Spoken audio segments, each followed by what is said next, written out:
हरवाद चौक और रौनी चौक के बीच चला एमआईएम का सदस्यता अभियान। बड़ी संख्या में लोग जुड़े। जोकीहाट एमआईएम की ओर से हरवाद चौक और रौनी चौक के बीच एक अहम बैठक का आयोजन किया गया, जहां सदस्यता अभियान चलाया गया। इस दौरान बड़ी संख्या में युवाओं और स्थानीय लोगों ने पार्टी की सदस्यता ली।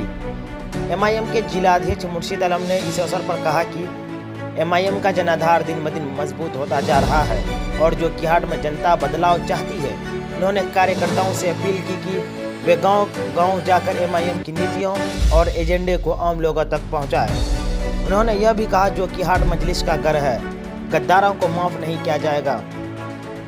उन्होंने पार्टी छोड़ने वालों पर निशाना साधते हुए कहा कि गद्दारों को जनता जवाब देगी और उन्हें कभी माफ नहीं किया जाएगा।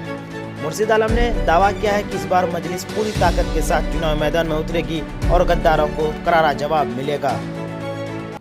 आज की बैठक संगठन का था हमारा, और इस 5 पंचायत का कार्यकर्ता बैठक की गई थी, जिसमें डबरा था, पथराबाड़ी था, हरदार था और बाड़ा पंचायत और केसर्रा पंचायत। इस 5 पंचायत में हमको संगठन का विस्तार करना था और नए सिरे से संगठन को हमको बनाना था। तो सभी पंचायत में युवा पंचायत अध्यक्ष और पंचायत अध्यक्ष बनाया गया और इस कड़ी में प्रखंड का भी विस्तार हुआ, महिला प्रखंड अध्यक्ष बनाया गया और जिला का भी जो है ना विस्तार किया गया। वहाँ भी कुछ साथी को जिला इसमें लेवल पर जोड़ा गया है। कितने लोगों ने आज सदस्यता अभियान में अपना हिस्सा लिया और कितने लोगों ने ग्रहण किया सदस्यता? तो लगभग एक तो मान के चलिए कि 150 आदमी होगा, बाकी उसके साथ इर्द गिर्द और 200 आदमी था, यही था।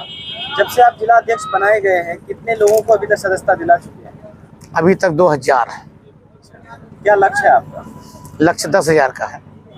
युवाओं को पार्टी से जोड़ने के लिए इसके अलावा क्या क्या सिस्टम चला रहे हैं आप? ऑनलाइन भी लोग जोड़ सकते हैं, ऐसा कुछ यहाँ पर बैनर भी लगा? हाँ, ऑनलाइन का भी सिस्टम है, जगह जगह लगाए हैं। रही बात कि हम लोग पर्ची काट के भी सदस्यता अभियान को चला रहे हैं। मेरा मकसद है कि सभी पंचायत का पंचायत अध्यक्ष सभी विंग का बने और बूथ लेवल का बूथ अध्यक्ष बने। उसके बाद मेरा रहेगा कि पन्ना प्रमुख बना के भी हम काम करेंगे।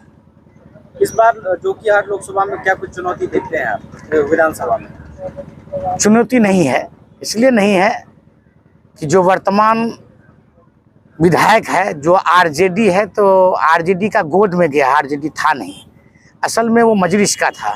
तो ये ज़मीन मजलिस के लिए बहुत जरखेज़ ज़मीन है और उसके जाने से मजलिस यहाँ के एक तरह मान के चलिए 90% मुसलमानों में नाराज़गी है और 70% लोगों में परिवर्तन का लहर है।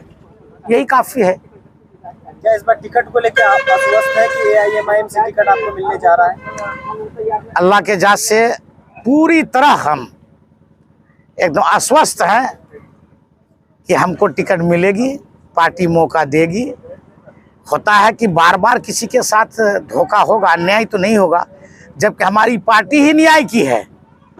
अगले बार नहीं दिया था, इस बार बुलाया, उसके बुलाव पर गए हम और एक बड़ा वहाँ पर किशनगंज में इजलास भी हुआ।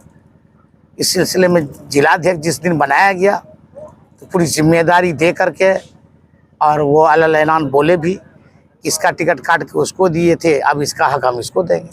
ये बात अख्तर मान बोले हैं। कुछ लोगों का कहना है कि आप पर विश्वास कैसे करें, क्योंकि एक बार पहले धोखा खा चुके हैं और आप भी चुनाव जीत के किसी और पार्टी में चले गए तो वो क्या करेंगे? तो ऐसे लोगों को क्या कहेंगे आप? देखिए, एक बार धोखा हम टिकट के मामले में गए, पार्टी से भागे नहीं हैं हम।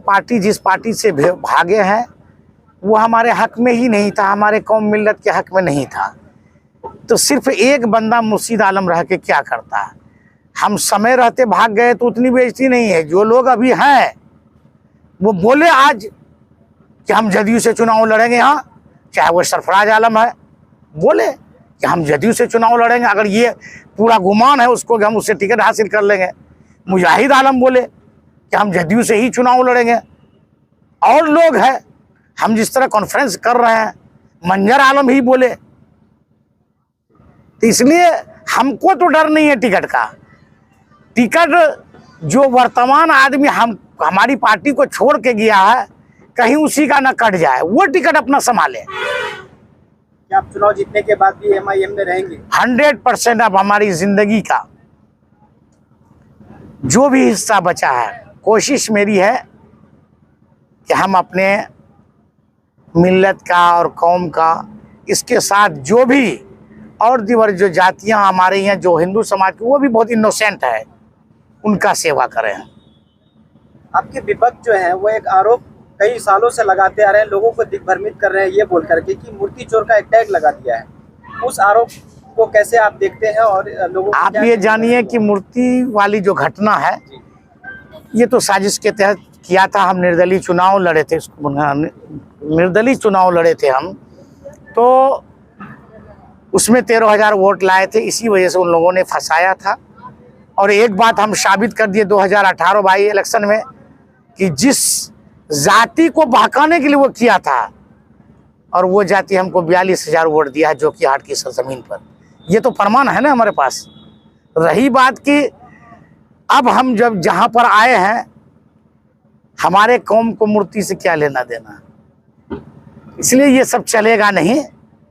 हमसे ज़्यादा है ना जो तस्लीम साहब के जो परिवार हैं, मैं ये साबित नहीं करता तस्लीम साहब, लेकिन एक दफ़ा उनके ऊपर भी 376 लगा था। अब क्या हकीकत था, सरफराज आलम पर भी लगा। सरफराज आलम पर तो लूट, डकैती, आर्म्स एक्ट, क्या क्या नहीं लगा है, किडनैप। तो जो लोग इतना बोलता है, आप याद रहे कि हम लोग उस घटना को भी जानते हैं कि एक नाई को बगढ़ा का लखन ठाकुर को लाके मार दिया था और उसको किशनगंज डिस्ट्रिक्ट में फेंक दिया, जिसका केस का आज तक इन्वेस्टिगेशन नहीं हुआ। घूम रहा है, कातिल घूम रहा है। और वो दिन भी याद है कि सिनेमा हॉल में अबूजर को, अभय हसन को, कितने लोगों को मार लगी थी, ये भी पता है हमको। तो इसलिए ये सब बातें हैं, समय पर हम लोग बम फोड़ेंगे। इस मामले में कोर्ट ने बरी कर दिया लगभग। कानून पर एमआईएम का क्या स्टैंड है? हमारा ही स्टैंड बेहतर है और दूसरे पार्टी की नहीं है। आप ये जान लीजिए कि कांग्रेस पार्टी है, उसका सरबराह प्रियंका गांधी, राहुल गांधी पार्लियामेंट में कोई भी आवाज नहीं उठाया। मीसा भारती आरजेडी का परिवार का सदस्य राज्यसभा में एक शब्द नहीं बोली। हमारा ही पार्टी का जो सरबराह है वो बढ़ चढ़ के बोल रहा, सबकी कर रहा है। क्या उम्मीद करते हैं? प्रदेश अध्यक्ष अब्दुल इमान अभी तक याचिका दायर नहीं की है। वो कैसे करेंगे, उसका सरबराह ही कर दिया, ओवैसी साहब कर दिया। बिहार में करने की जरूरत ही नहीं है। सुप्रीम कोर्ट में जब हो गया तो लोअर कोर्ट की क्या जरूरत है। बहुत ज्यादा उम्मीद करते हैं कि कोर्ट से ऐसा होना भी चाहिए, क्योंकि हर जब भी ऐसा इस तरह का मामला आया है तो कोर्ट सुनवाई किया है और जो फैसला हक में हुआ है बेहतर वो किया है।